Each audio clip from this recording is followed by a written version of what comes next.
An Album a Day is my exploration into the Korean music scene. This podcast will cover mainstream, indie, and some underground artists within the scene and provide both factual and opinionated commentary. The biggest benefit to sharing my thoughts this way is that it will hopefully expose you to more great music and exploration of your own.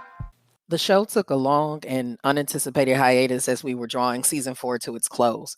I cannot roll into season 5, which now won't have half as long of a break with work still pending. It's unprofessional. It's annoying. It's a one-woman show that, thanks to Patreon patrons, can now afford a little extra help. So we're back on it with AB6. You've waited long enough. So long, in fact, that the group had time to drop another album while I was away. Let's dive into the albums Vivid and Salute right after the drop. You're tuned into An Album a Day. Show, start. Hey y'all. If you've been wondering why shows are posting later than their usual 8 o'clock a.m. Central Time, worry not. We are still testing different marketing times and also subjected to some late publishing times due to the holiday season. Big shows are prioritized for distribution, and we've not hit that, quote, big show status, so we do what we can. These AB moments help with organizing social media marketing and how A3-Day Sisters show. Yes, I never came up with a better name. How it'll be promoted in 2021. Back office business aside, I disrupted the order of AB6IX's discography by skipping their summer 2020 EP Vivid, and it was unintentional, fully unintentionally.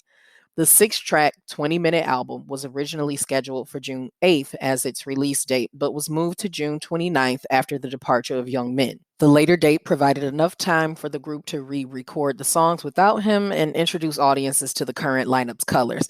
And I must admit, the hues of Vivid are different from the previous albums in a positive way. The tracks connect perfectly. There's a sonic sensibility to it from start to finish. There's no jarring move from house music to techno or forced hip hop, for example. The tempo, energy, and key choices are well organized. The title track is enjoyable, and the lead single, The Answer, has sprinkles of senior boy band Block B all over it, as it was heavily created by Block B's leader and standout solo artist, Zico. My only gripe is with Surreal, which seems to be missing real percussion to accent the bass line. In order to create a sense of ambiance or resonance, they chose not to rest heavily on the percussion in this song. A snare cadence or kick drum could have saved it for me. K-pop fans, on a scale of 1 to 5, with 5 being essential listening and 1 not worth mentioning, the A3-Day rating for Vivid is a 5. The group truly shined on this album and made it into my regular rotation. Given the success of this first top-ranked album from them on the podcast, I was eager to sink my teeth into Salute, their third EP.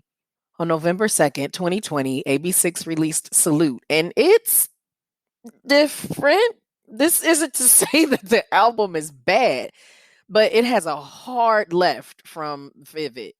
The English language is more integrated in the songs. The musicality jumps from one genre to the next. And I'm chalking it up to the fact that the COVID-19 pandemic made their creative team throw darts and see what would stick. Salute is just under 22 minutes in length with the same amount of tracks as Vivid. And the true standout is a track called Heaven. Heaven proves that AB6 has the capacity to be a reputable R&B ballad adjacent group of men.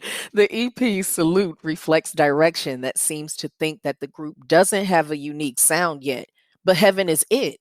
Idol groups are focused on making popular music, but there's a lane of longevity that is already starting to show within their albums that diverts from pop. We'll talk more about this during the Final Thoughts episode. For now, K-pop fans, on a scale of 1 to 5, with 5 being essential listening and 1 not worth mentioning, the A3-Day rating for Salute is a 5. There were risks taken on this album that didn't fail the group, nor did it compartmentalize them. And given that these projects were released in 2020, AB6 gets a little extra love from me for putting up the experimentation. This isn't extra points coming from a place of pity. This year sucked, and they endured it well. The hashtag A3-Day Highlights playlist on Spotify features tracks from today's albums and past featured artists, so please enjoy their music. Until the next episode, bye y'all. Your favorite foreign Korean music historian exploring all the industry from A to Z.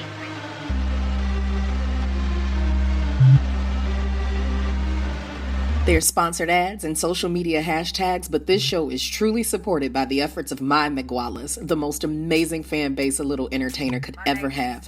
Special shout out to my Patreon patrons, the student body, the scholars, and the staff who keep my vision of becoming your favorite foreign Korean music historian exploring all the industry from A to Z a real thing. If you're interested in supporting the growth of this content, please visit patreon.com/multifacetedACG. And for as little as $1 a month, you can get in on the magic too.